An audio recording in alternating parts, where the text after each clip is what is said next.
Welcome everyone to the RTV studios on the campus of Martinsville High School for the first edition of Inside Martinsville Basketball for the 2022-2023 basketball season. I'm your host, Eric Meyer, joined by Artesian head coach Kip Staggs. And Coach, good to have you back this year. Thanks for having us. It's always good to share some time with you and talk about Artesian basketball. Have a lot to talk about here on the first show of the 2022-2023 season. The Artesians have already started. They've gotten off to a good 2-2 start. We'll talk about the 2-2 start for the Artesians. We'll talk about the players on this year's ball club. We'll have some highlights from the Greenwood win for Martinsville, and then we'll look ahead to the Artesians' big doubleheader coming up this weekend on the road in Mid-State Conference play Friday night, and then back on the road on Saturday as well. But up first, Coach, let's talk about that 2-2 start. Wins at home over Greenwood and Edgewood. You go on the road at Rose-Hulman,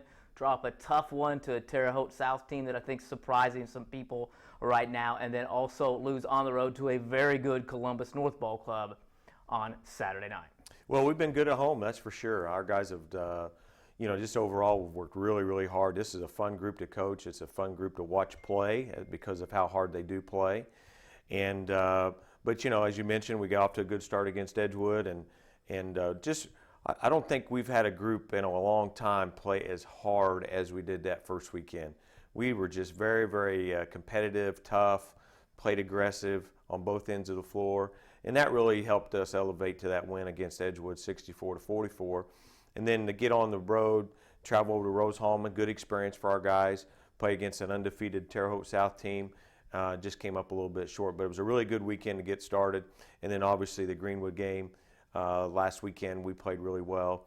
It was a game of spurts, and then had to go on the road at Columbus North and with a very good opponent as well. So we feel like we've played 4 really good teams so far. Yeah, that guy that does the schedules for you guys has not done you any favors, have they? We need to have a talk. We need to have a talk with that AD and figure out what's going on.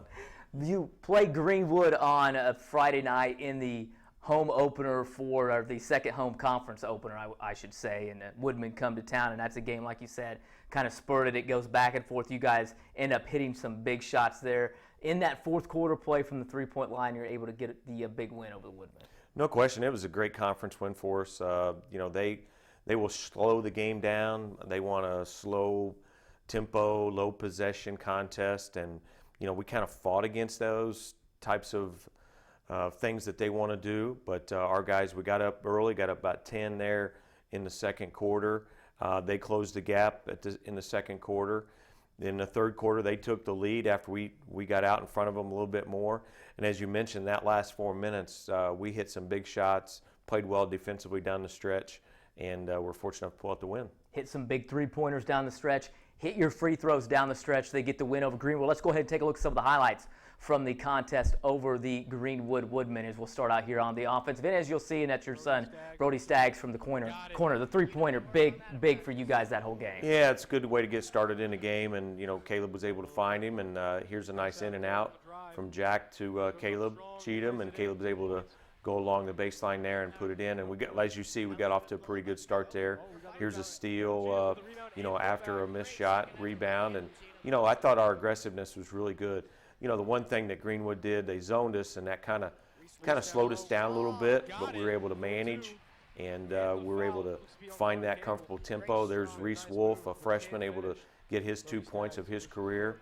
And then here's a transition basket with Grady Gardner, another freshman, able to knock down the 3, assisted by Brody there. And so, you'll see some things here where we share the ball. There's a nice rebound by Jack. Jack's gotten really good at kicking it out, and Will Baston knocked down the 14-footer. And as you see here, we're able to grow on that lead a little bit. Jack in the paint. And Jack's really had a really good start to the year, both ends. He's playing a lot of minutes, rebounding the ball well, and scoring around the basket. Here's a nice steal by Brody, and he's able to convert there after the loose ball was picked up.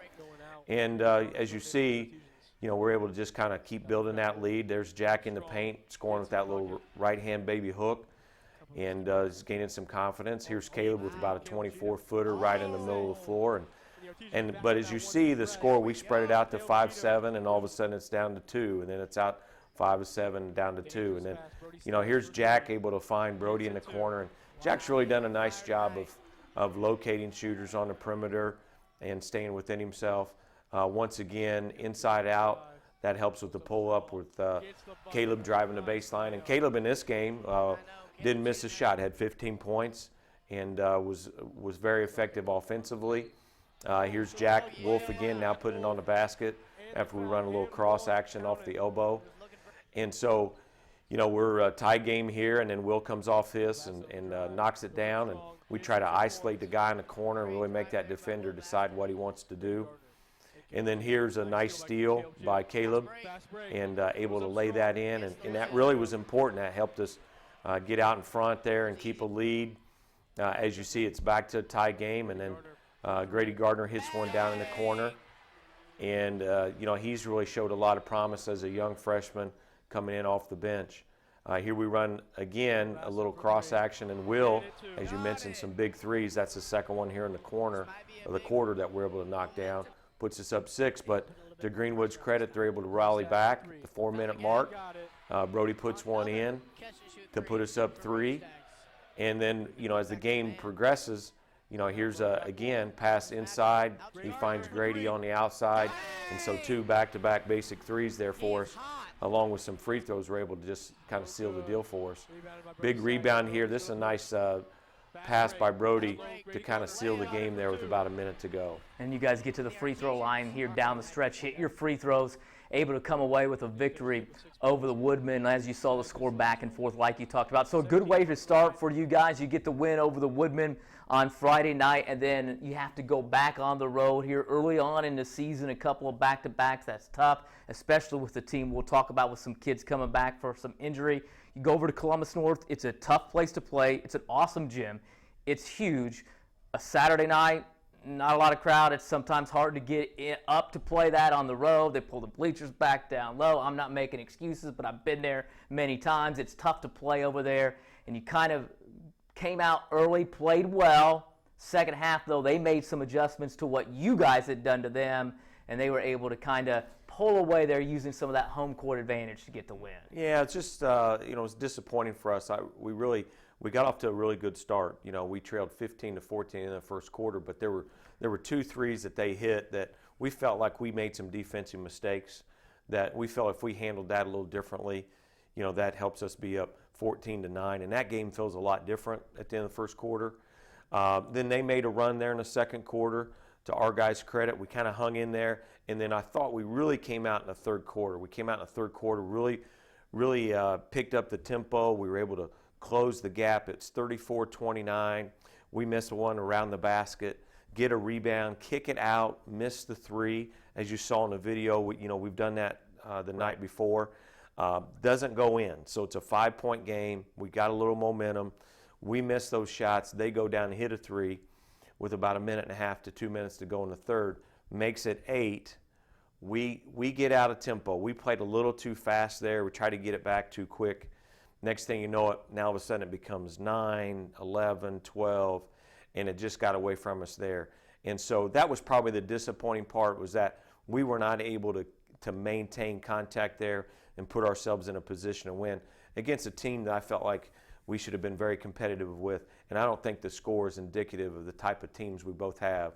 I just don't think we played the fourth quarter very well in that last minute of the third quarter. In Columbus North, like you said, have had a good ball club over there for Coach Ferguson over the past couple of years, and he's done a good job. They've got some solid players, but you guys feeling right there with them, indicative, really an indication of that early season schedule. And like we said, it's not going to get any easier, as we talk about in a couple of minutes here about the games you have coming up this weekend. But obviously the goal, you want to win games, you want to win the conference, but ultimately you're building for the postseason, and these games, hopefully these kids get those winning experiences and are able to use it to their benefit later on. There's no question about that, Eric. You think back to the Terre Haute South game, a lot of quickness, a lot of size in that game.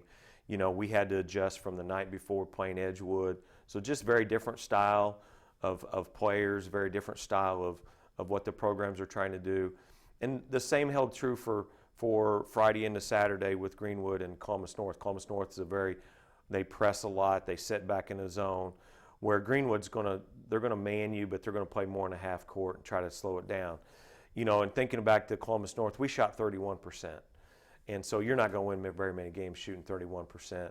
And that was the low point of our season at this point.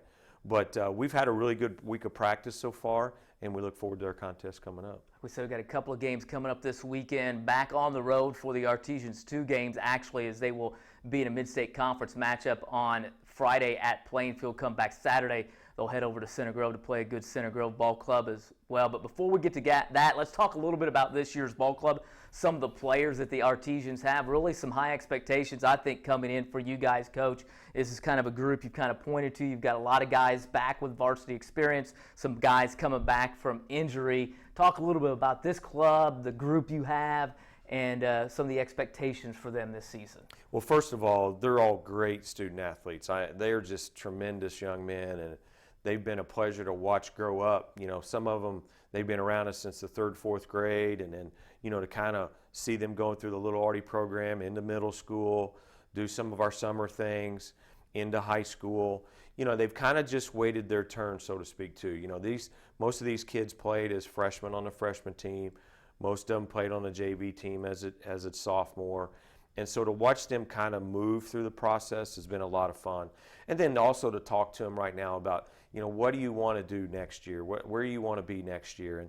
And each of them have their own little path, but to watch for them go from a 3rd, 4th, 7th, 8th grader to where they're at now, it's just been really fun to watch them grow. But to watch them play is probably the most fun for me because they really, really play hard. This is a group that if you don't have a chance to come out and watch us, definitely make sure you watch on the YouTube channel with Rewind because they're just such a good group to watch. And they play together, they play hard, they're competitive. But as you mentioned, we have 6 seniors. And Caleb Cheatham's a young man that really took a tough break last year, ACL scenario, could not play his whole junior year. But to his credit, really, really worked hard. A true gym rat, has gotten himself back in a position where he's playing well. Will Baston's another senior that we didn't have his services for the complete year last year. Played about 11 games. We missed him the last half of the year. Very core component to what we were doing last year. He went and had Tommy John surgery. So, both of those young men were key components last year that unfortunately weren't able to play the full season. And then, as we look to this year, unfortunately, Luke Cheatham had a great summer, really came on last year as a junior, and unfortunately is going through an injury right now with ACL they suffered in football. And, really disappointed that he can't be out there with us, but we're hopeful near that last half of the year. And then, so then that leaves with the other 3, Jack Wolf, who's a true warrior, just completely works hard all the time, 3rd in his class. Skylar Pruitt, just again, one of those guys that's kind of gone through the system and has been a really good perimeter player for us for a number of years. And then Brody Staggs, he's a guy that, when he was 6th, 7th grade, he wasn't so sure basketball was going to be his thing, and he thought maybe soccer was going to be something. But to his credit, during the COVID pandemic type of time that we had, got in the driveway and shot the ball and improved his skill set. And so it's just really been good to watch all those kids, I shouldn't say kids, but young men grow up and to be who they are. And so it's just a lot of fun to watch them. And then to complement them right now with some freshmen and sophomores is fun to watch to see how that interaction is taking place. So we're a team under construction, under progress, as you know, but it's really fun to watch them all come together here, especially for this older group. When you talk about this group that you've talked about, you mentioned what they do, what some of those kids are able to do, what they've done for you and for this program growing up. What do you look at them? I know you mentioned how hard they play, but what are some of the things that you really think that group as a whole does really well? Well, I think overall, I think they just come to work. I think it's a group that consistently over several years has just come to work in practice. They come to work. They walk out of practice and those guys are tired. I mean, it's not something that they just take lightly. And as you see them on the floor during a contest, they come to work as well. They get after you. And they're not afraid to be physical. I mean, we're a 6'2" and under group, but they're physical for their size, and they're able to cause some problems for teams because of their physicality. They've got some quickness, and so that makes it a fun group. You know, we don't have to ask for effort. They Right. bring it every day. You aren't coaching that effort, No. and that's always a coach's dream to not have to coach that effort. Well, you've got a couple of tough games. I joked that the AD didn't do you any favors the first couple of weeks. This week as well, you've got two clubs that over the past couple of years have done a really good job. Plainfield's really kind of been on the up and coming, and they're playing really well this year. Center Grove as well. 2 games on the road. Let's go to the Mid-State Conference matchup Friday. It'll be at Plainfield. They're 3-1. Their lone loss on the season in overtime to Carmel, who's always kind of a measuring stick or barometer for everybody. Talk a little bit about what Plainfield's going to do. What are we going to see out of them offensively and defensively on Friday night? Well, they're well coached, and they're going to be very patient on the half court, and they're going to, when I mean patient, they're going to be very deliberate about what they do, and they're going to make sure that they get the ball in the hands of the guy where he needs to have it to score. And so they have a really good player in Ellis, who's a shooter on the perimeter, averaged about 15, 16 points a game. Irwin is a young man that's got great quickness, averaged about 10 or 11 points a game. And then they've got some size as well that adds to it, 6'5", 6'6", that can run, jump, very athletic kids for their size. So they're well put together, and it's no surprise that they started off to a good season. But they're tough they're tough at Plainfield, and we're going to have to play well as we are across the board with all of our contests. But I'm just very interested to see what our mental take will be going into the game, being a conference game, knowing where we're at. And so this is going to be the challenge for our guys, to bounce back from the game at Columbus on the road. And you've got to win games. I mean, if you want to have a successful season, you've got to win games on the road. And an old coach years ago told me, if you can win them all at home and win half on the road, you're going to have a really good season. And so, we've kind of accomplished that so far. Well, now we need to do something on the road. And so we've got to bring that toughness, that mentality, and we've got to be 4 to 6 points better on the road than what we are at home. That's a Plainfield ball club. It'll be good contest in Mid-State Conference play. They've had a good run over there in the past couple of years. The Artesians will go there on Friday night, and then you'll come back on Saturday, another doubleheader, another back-to-back, and you're going to play a really good Center Grove ball club over at their place. That's not always been the kindest of gymnasiums to you guys when you go over there to Center Grove, but they're 4-0. You mentioned Plainfield having 3 guys in double figures, or Center Grove's going to have an Indiana Wesleyan recruit. They're going to have a guy that's verbal to Butler as a preferred walk-on, and so Coach Hahn, as usual, is going to have a pretty talented ball club there on Saturday night. They're probably one of the best shooting teams we'll play against all year. They play quick, they shoot it well from the arc. We're going to have to get out there and guard the arc really well, and so that kind of poses a different scenario for us that we haven't had. But I think, and I tell our guys, all these experiences add up to prepare you down the road. We'll get to a certain point in the year where, we've been through pick the picker on out of bounds, so we'll kind of know how to handle that. We'll know how to handle a 1-3-1 against the zone because we've been through that.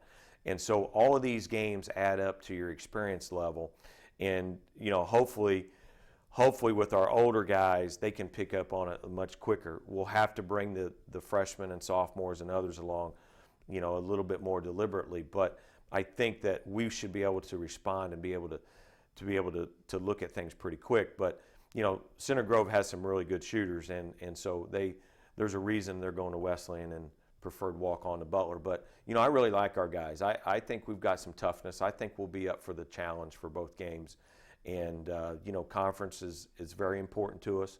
Center Grove is a future sectional opponent. And so we'll play the sectional at Center Grove, so it's good to get up there and get that out of the way. So there's some advantage to playing there early in the year. There's an advantage to playing Center Grove early in the year because that can kind of give you an idea of where you're at and what you need to do or where you might stand. And then Plainfield also gives you an idea of, maybe where you stand in a conference. So this is a great challenge for us. But I'm really pleased with our practice. I think our practices Monday, Tuesday, Wednesday have been really good.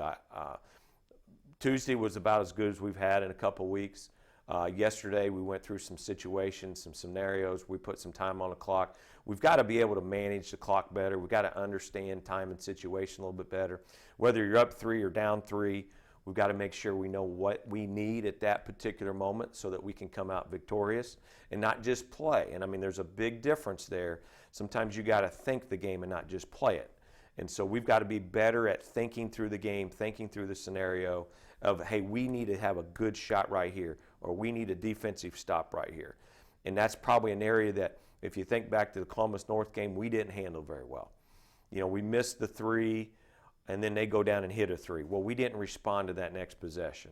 I think back to Greenwood. You know, Greenwood and even Terre Haute South, you know, we got a good lead on both teams, but we weren't able to defend, rebound, and make that 7-8 point lead turn into 12 or 14. And then if you make another run behind that, then the game's over. Yeah. So we've got to be able to manage and understand within the game collectively, without a timeout, here's where you're at. This is what you got. Because every single possession matters. And defensively, you know, we've been pretty good. You know, we held Edgewood to 44. We held Terre Haute South to 52, and they scored 71 against Mooresville the other night. We held a very talented Columbus North team to 58, but, you know, it was much closer than that through 3.5 quarters or so. And then you think about, you know, our other contests in there, we held Greenwood to 48 or 49. So we feel like if we can keep you in the 40s, low 50s, with our talent level and with our scoring ability, we're going to give ourselves a chance to win. Like you said, a lot of times it comes down to you can go on a couple of those 2-0, 4-0, 6-0 runs. You're going to end up winning basketball games. Real quick, what do you guys think you're going to have to do this weekend really well, keys for you to come out with some victory? Well, I think, first of all, I think we're going to have to shoot the ball well. Obviously, that's for every game. But, you know, last Saturday we shot 31%. We're just not going to win games doing that. So, you know, offensively we're going to need to be efficient. We're going to have to shoot the ball well on the offensive end. We've gotten better at running our sets. We've gotten better at guys kind of understanding a little bit more what they need to do and what to look for. That's helped our younger guys here in the last few days. Defensively, well, obviously we're going to have to make sure on Friday night that you know, we box out. You know, they do a good job of getting to the glass. They've got a little bit of size. So I think that's going to be important on Friday. On Saturday, we're going to have to guard the arc. You know, they've got some really good shooters, and they've got shooters with some range. I mean, you can step back to 23, 24 feet. So we're going to have to be very cognizant of that, not get lost in the switch, and understand that, oh gosh, that guy is, he's the shooter, and I'm late. So, you know, we can't be late in the switches. We've got to be early in the switch. We've got to talk better. And that's just been a common conversation we've had all week. And we felt like on our game Saturday, and even a little bit on Friday, we gave the team some points that if we just talk a little more, switch a little better, that we're going to eliminate some of those things to happen. All right, Coach, we appreciate it. Always great to come in and talk basketball with you. Good luck this weekend. We'll see you again next week. Well, I appreciate you and all that you do and the coverage. And, you know, I think back to Greenwood, I thought we had a great game, but we also had a great crowd. Oh, yeah, awesome. We had a great crowd. We had the power pack there. We had the boys and girls doubleheader. And, you know, hopefully those fans that were out there watching our guys play really enjoyed us enough that they're willing to come and watch us on the road and get back to see us just before the Christmas holiday. We got 2 on the road this weekend. We finish up before the Christmas holiday with 2 at home. So we hope people can come out and watch us play. This is a good group to watch play. All right, Coach, we appreciate it. As always, good luck on this weekend. We'll see you next week. Thank you very much. That's Artesian head coach Kip Staggs here inside Martinsville basketball. You heard it. Couple games coming up this weekend for the Artesians. Get out there, support Martinsville. Then they'll come back next week and a week after, a couple of games as well to wrap up that pre-Christmas portion of the schedule. As always, I'd like to thank the head coach Kip Staggs for coming in. For the head coach, along with Luke Cheatham and Bo Dilly back there helping produce it, I'm Eric Meyer. We'll see you again next time inside Martinsville basketball.